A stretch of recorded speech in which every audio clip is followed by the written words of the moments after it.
प्यारे बच्चों, आज हम लोग बायोलॉजी की एक महत्वपूर्ण टॉपिक जैव प्रक्रम के बारे में देखते हैं। तो हमारा सबसे पहला टॉपिक है जैव प्रक्रम। अब जैव प्रक्रम होता क्या है? तो जीवों का अनुरक्षण जैव प्रक्रम कहलाता है। तो इसे तो कहने की बात हो गई, डेफिनेशन हमने दे दिया, लेकिन अब इसको हम एक्सप्लेन करके बताते हैं। सबसे पहला इसमें जैव प्रक्रम के अंदर हम लोग पाचन को देखते हैं।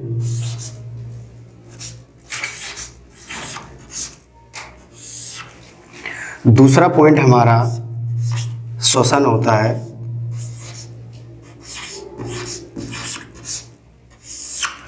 तीसरा पॉइंट हमारा उत्सर्जन।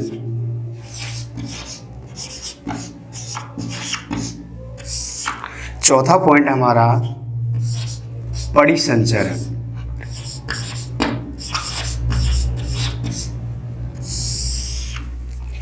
तो ये तो हमारा मेन टॉपिक हो गया। इन 4 टॉपिक के बारे में आज हम बात करेंगे। तो प्यारे बच्चों, अब हम इनकी पहचान करेंगे कि हम लोग पहचानते किस तरीके से हैं। तो सबसे पहला हम लिखते हैं सजीव, इधर हम लिखते हैं निर्जीव। तो हम लोग बचपन से सुनते आ रहे हैं कि जो भी जीव जंतु सांस लेते हैं उसे हम लोग क्या कहते हैं? सजीव कहते हैं। लेकिन ये छोटी क्लासों तक चलती है। अब हम लोग हायर एजुकेशन की तरफ देख रहे हैं, तो इसकी डेफिनेशन भी अलग होना चाहिए। तो हम लोग सजीवों का सबसे पहले विशेष तरह के कार्य होते हैं, क्रियाएं होते हैं इनके बीच में, जिसमें सबसे पहला आता है वृद्धि।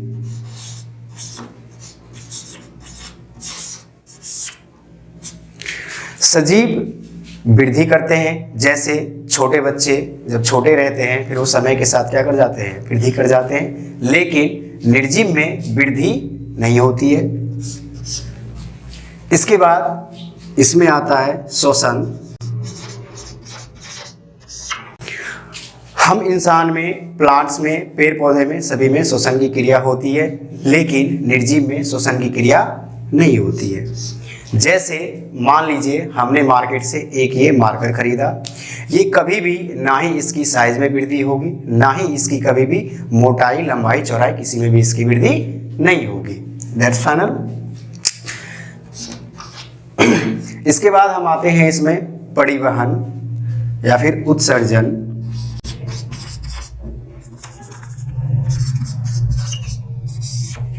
विशेष कार्य ये है कि निर्जीव में उत्सर्जन की भी क्रिया नहीं होती है।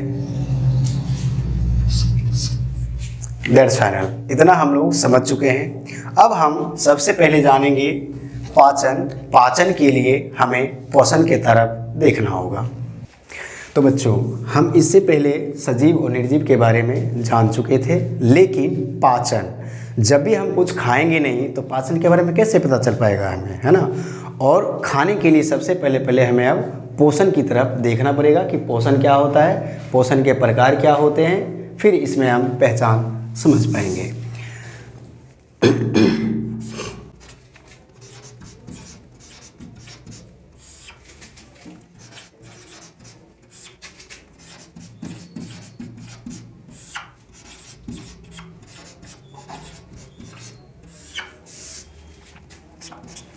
पोषण तथा पोषण के प्रकार। अब हम सबसे पहले पोषण जानेंगे।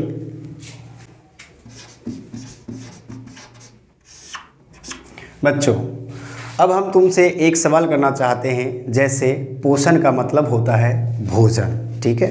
तो आप लोग भोजन करते हैं तो आप कहेंगे सर कैसे बात करते हो, भोजन तो सभी जीव जंतु करते हैं, हम भी करते हैं, है ना?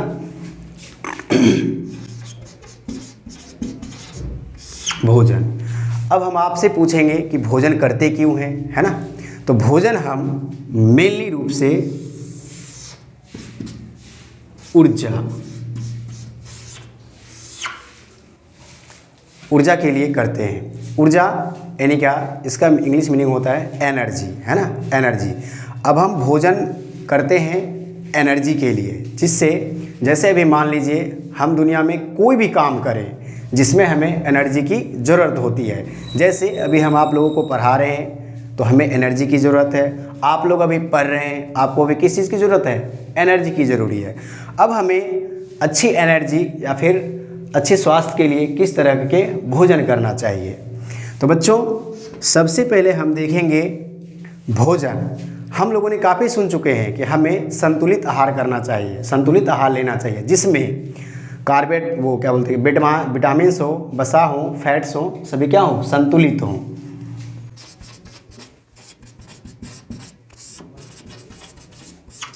अब जाहिर सी बात है, अगर हम संतुलित आहार लेंगे तो उसमें क्या होंगे? पोषक तत्व क्या होंगे? अच्छे होंगे। पोषक तत्व। अब अगर हम तुमसे मतलब आप हमसे पूछेंगे कि सर ये कैसा है, इसमें हम इसका डेफिनेशन कैसे समझेंगे, तो अब हम देखिए आपको एक यूनिक तरीके से इसका डेफिनेशन बताते हैं।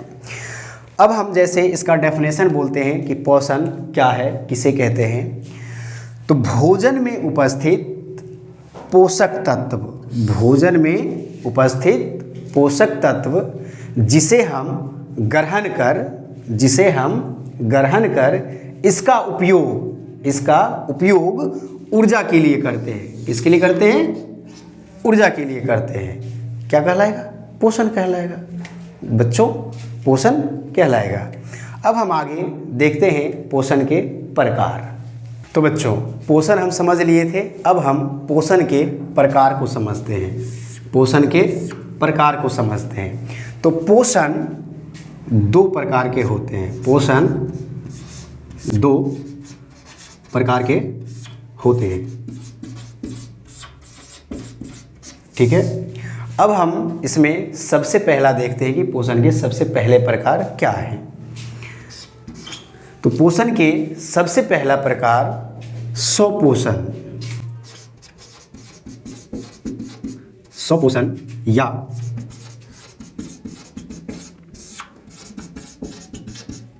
स्वपोषी पोषण, ये इसके पहला प्रकार है। तब बच्चों ये होता है, ये स्वपोषण और स्वपोषी पोषण ये दोनों एक ही नाम है, ठीक है ना। अब इसमें आप मतलब कंफ्यूज ना होइएगा, दोनों एक ही नाम है। तो स्वपोषी पोषण, स्व का मतलब ही होता है स्वयं या फिर अपना, स्वयं या फिर अपना। अब इसकी हम दूसरी पॉइंट देखेंगे, जो दूसरे जीवों पर निर्भर ना अपना भोजन स्वयं बनाते हो। उदाहरण के लिए बच्चों, हरे पेड़ पौधे। अब हम इतनी पॉइंटों को समझते हैं बच्चों। स्वपोषण हमने इसका मीनिंग लिखा है स्वयं या फिर अपना। इसमें साफ दिखाई दे रहा है जो दूसरे जीवों पर निर्भर ना हो, जो अपने द्वारा सभी कार्यों को, खाना बनाना, उसके बाद क्या बोलते हैं, कार्य करना, दूसरे के सहायता से ना करता हो। इसकी बात है जो अपना भोजन स्वयं बनाते हो, जो अपना भोजन स्वयं बनाते हो।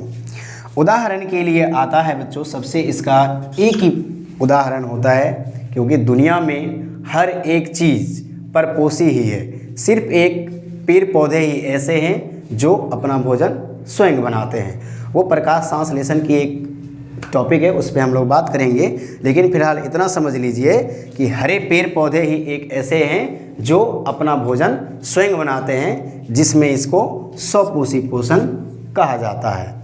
अब हम देखते हैं एक बच्चों, इसमें एक प्रश्न बनता है कि उत्पाद क्या होते हैं, उत्पाद क्या होते हैं। तो ये है उत्पाद। इस बात को आप लोग ध्यान रखिएगा कि पेड़ पौधे ही एक ऐसे मतलब क्रियाएं हैं जो उत्पाद के रूप में भी कार्य करते हैं, ठीक है। अब हम इसके नेक्स्ट पॉइंट को आगे देखते हैं।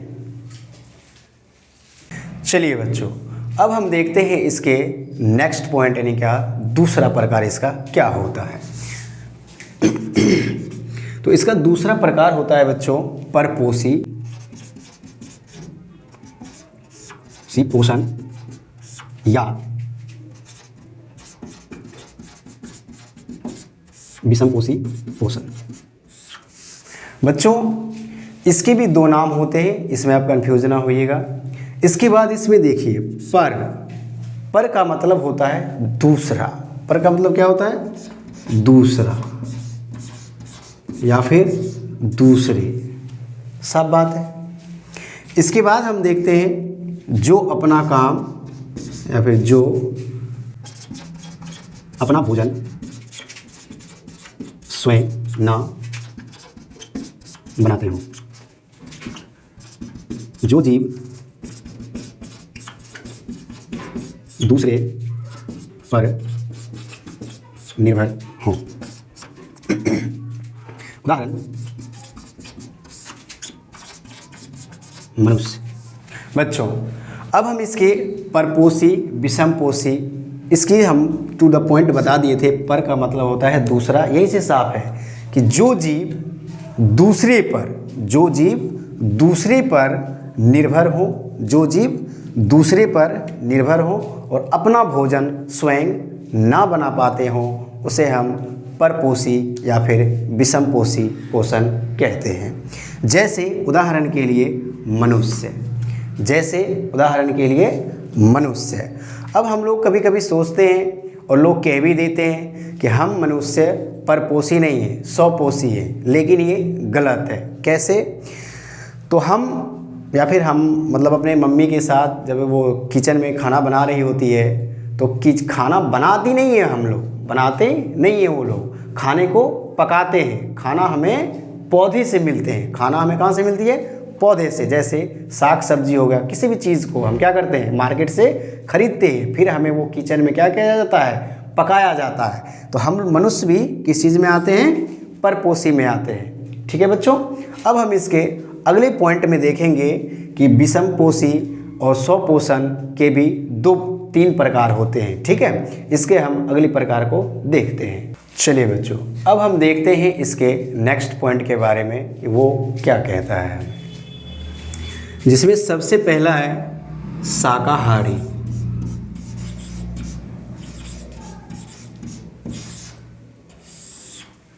हमारा दूसरा पॉइंट है मांसाहारी।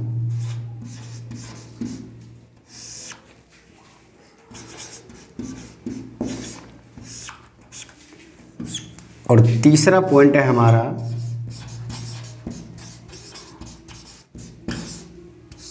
सर्वाहारी। तो बच्चों शाकाहारी का मेन उदाहरण जो है सबसे पहला है वो मान लीजिए शाकाहारी जो सिर्फ साग सब्जी हरे पेड़ पौधे इसी को वो क्या करते हैं? ग्रहण करते हैं यानी खाते हैं। जैसे साग सब्जी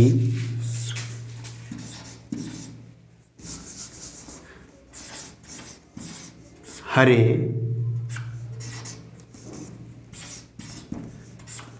पेड़ पौधे। उदाहरण बकरी। शाकाहारी का सबसे मेन या फिर सबसे पहला जो है उसे बकरियों को दिया गया, क्योंकि ये मांस नहीं खा सकते हैं, सिर्फ ये साग सब्जी पे ही अपना पोषण पूरा कर लेते हैं। अब हम आते हैं मांसाहारी जो मांस खाते हैं, जो मांस खाते हैं। ठीक है, उदाहरण के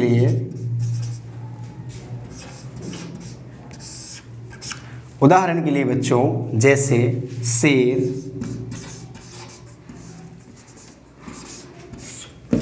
चीता,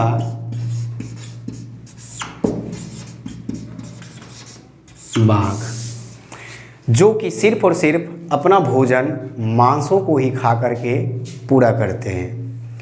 इसके बाद हमारा आता है सर्वाहारी, जो जीव दोनों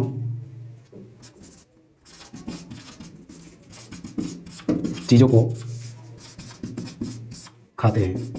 बच्चों यहाँ पे हमने लिखा है जो जीव दोनों चीज़ों को खाते हैं, तो दोनों चीज़ों में हमारा हो जाएगा साग सब्जी भी, हरे, और इसके बाद में आ जाएंगे मांस भी, और फिर हाँ दोनों साग सब्जी और मांस, ये दोनों चीज़ जो लोग खाते हैं वो हो जाते हैं सर्वाहारी में। उदाहरण के लिए